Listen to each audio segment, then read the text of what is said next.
I thank Ms. Lodico.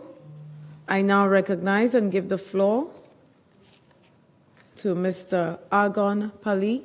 You have the floor, sir, please.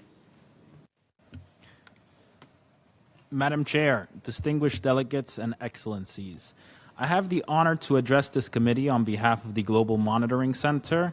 Today, I wish to address the growing threat to the credibility of the decolonization process, the politicalization of international law.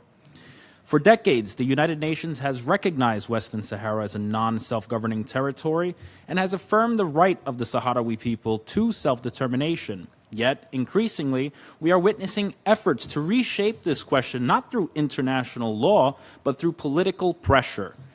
Particularly concerning are recent efforts by certain member states and lobbying groups to delegitimize a recognized national liberation movement and political stakeholder in the peace process.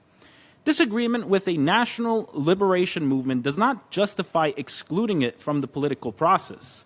If the international community begins disqualifying recognized negotiating parties without clear and universally accepted legal grounds, we risk transforming diplomacy into a tool of exclusion rather than a path towards peace.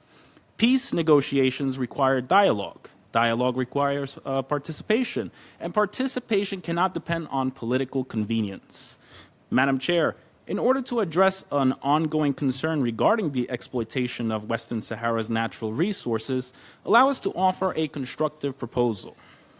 Western Sahara possesses significant natural wealth, including fisheries, phosphate reserves, and renewable energy resources. The people of Western Sahara should have confidence that these resources are being protected while the decolonization process remains unfinished. For this reason, the Global Monitoring Center encourages discussion on the establishment of an international trust fund for the natural resources of Western Sahara, administered by the United Nations or another neutral international body.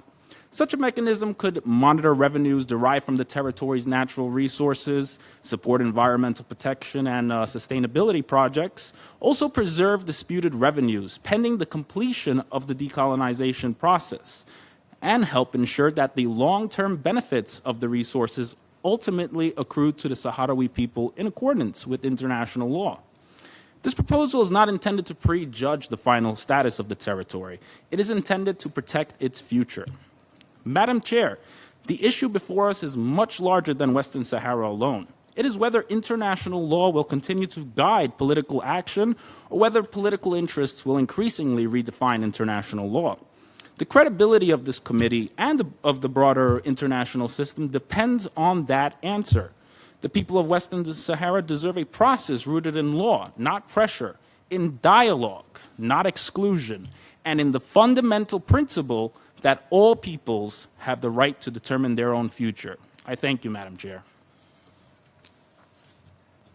I thank Mr. Pali. I now recognize and give the floor